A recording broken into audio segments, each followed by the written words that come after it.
Hi there, my name is Brock Evans. I'm with Deja Vu and IPOS Systems.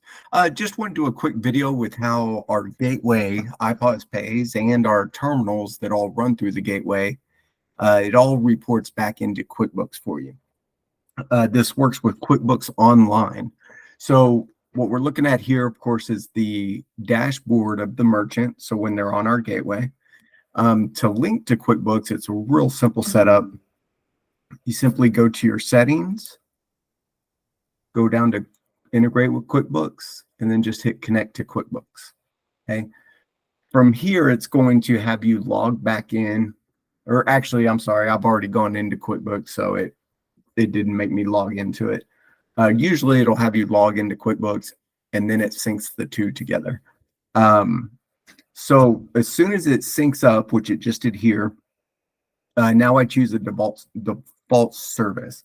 And this is pulled straight from what I have currently in my QuickBooks. Okay. I'm just going to set this to services, and then it will pull my ledgers that I have in QuickBooks. I just want it to go to checking, and I can choose how I want the amounts represented when it's pushed into QuickBooks. Okay.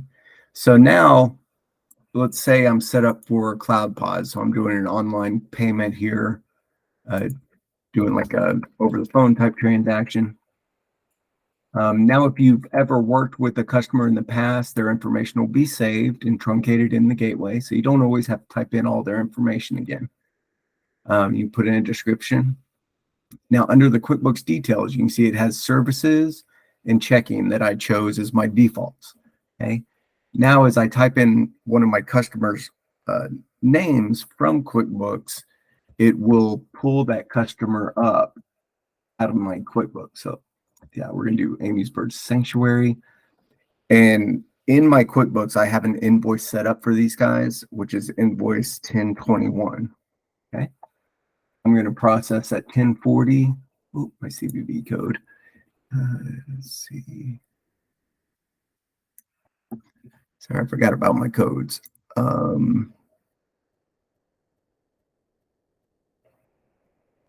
96. All right.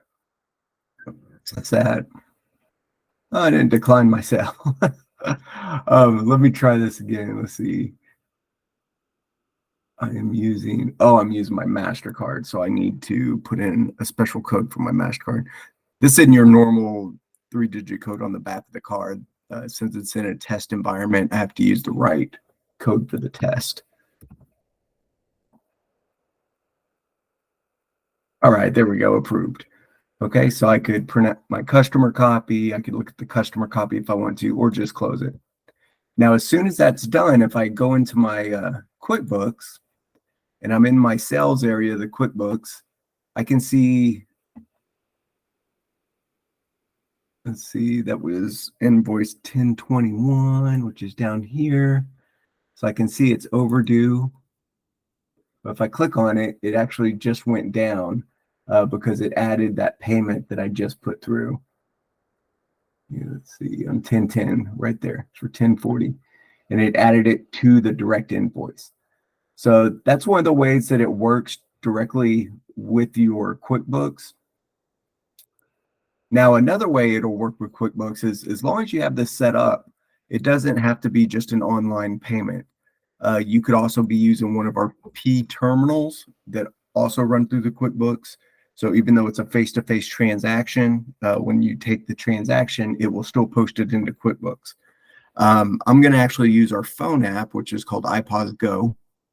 And it works just like a terminal, and it uses the NFC reader as a contactless reader. So I'm just going to do it for $100 here. So I'm just running this on my phone.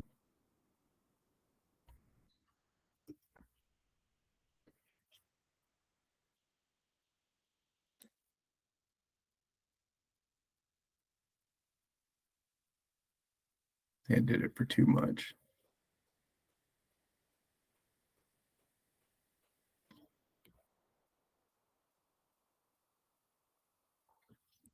Okay, card read success. I can show you that too. So it just went through as a payment. Okay. So now on a regular transaction like that, it's not going to get the invoice information like it does when you run it on the gateway. So I'll go back to my all sales, kind of refresh the page here. Okay. And I can see let me see my number here. Actually, let me refresh this page.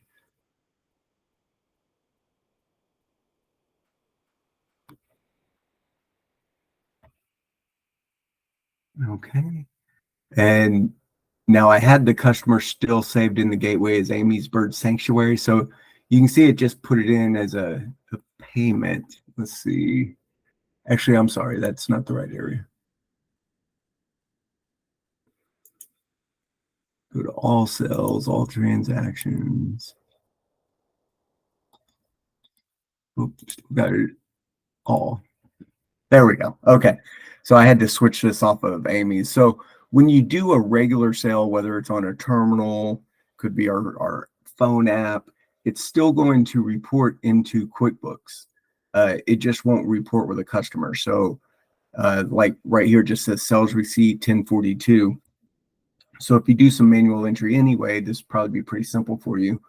Now I can go to edit, and now if I needed to, I could attach it, to a customer if I need to, or, leave it as is. I can email it, do different tags with it. So you can see that it basically goes immediately from IPOS into QuickBooks. Okay. And that's just a short video showing you how to link the two together and how exactly it will report back on QuickBooks. All right. Thank you.